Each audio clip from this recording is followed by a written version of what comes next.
അതായത് ഓണത്തിൻ്റെ പേര് കേൾക്കുമ്പോൾ ഏറ്റവും പ്രധാനമായിട്ട് നാം എടുത്തു പറയേണ്ടത് തൃക്കാക്കര ക്ഷേത്രമാണ്. തൃക്കാക്കര വാമനമൂർത്തി ക്ഷേത്രം. ആ വാമനമൂർത്തി ക്ഷേത്രത്തിൽ ഇപ്പോൾ നമുക്ക് ദർശനത്തിനായി എത്തിയിരിക്കുന്ന ഭക്തരെ കാണാം.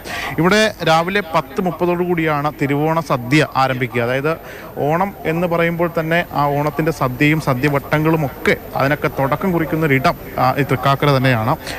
രാവിലെ 10:30 സദ്യ, അതിന് മുന്നോടിയായിട്ട് 7:30 തന്നെ ഈ മഹാബലിയെ സ്വീകരിക്കൽ ചടങ്ങുണ്ട്. ആ ചടങ്ങിന് ശേഷമാണ് തിരുവോണ സദ്യയും മറ്റും നടക്കുക. വിശ്വാസങ്ങളോട് ചേർന്ന് നിൽക്കുന്ന ഓണം ഓർമ്മകളിൽ നിന്നും ഒരിക്കലും നമുക്ക് മാറ്റാൻ സാധിക്കാത്ത ഏറ്റവും പ്രസിദ്ധമായൊരു ക്ഷേത്രം കൂടിയാണ് ഈ തൃക്കാക്കരയിലെ ഈ വാമനമൂർത്തി ക്ഷേത്രം.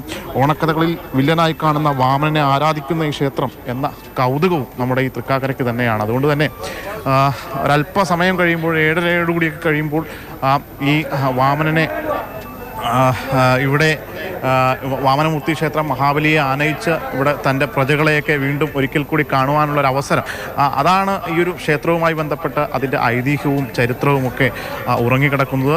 തൃക്കാക്കരക്കാരെ സംബന്ധിച്ചിടത്തോളം അവർക്ക് ഇന്ന് ഓണസദ്യ ഇന്ന് ഈ തൃക്കാക്കര ക്ഷേത്രത്തിലാണ്. ഏകദേശം വൈകിട്ട് 5 മണി വരെ, രാവിലെ 10:30 തുടങ്ങിയാൽ ഏകദേശം വൈകിട്ട് 5 മണി വരെയൊക്കെ ഇവിടെ ഈ സദ്യ ഉണ്ടാവും.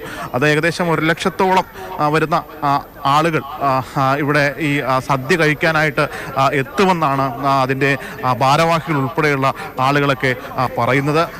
എന്തായാലും നമുക്ക് ഈ ക്ഷേത്രവുമായി ബന്ധപ്പെട്ട് ക്ഷേത്രത്തിൻ്റെ ഭാരവാഹികളുണ്ട്, നമുക്ക് അവരോടൊക്കെ ഒന്ന് ചോദിക്കാം.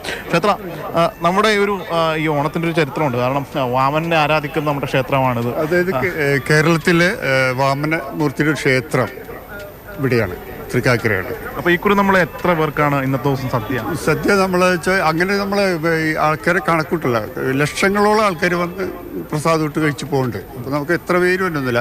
കഴിഞ്ഞ വർഷം 10:30 തുടങ്ങിയിട്ട് നമ്മൾ ഏതാണ്ട് ഒരു 5:15 വരെ ഭക്ഷണം കൊടുത്തായിരുന്നു വന്നവർക്ക്. തിരുവോണ ആശംസകൾ നേരുന്നു. ശ്യാമിലേക്ക് വരാം.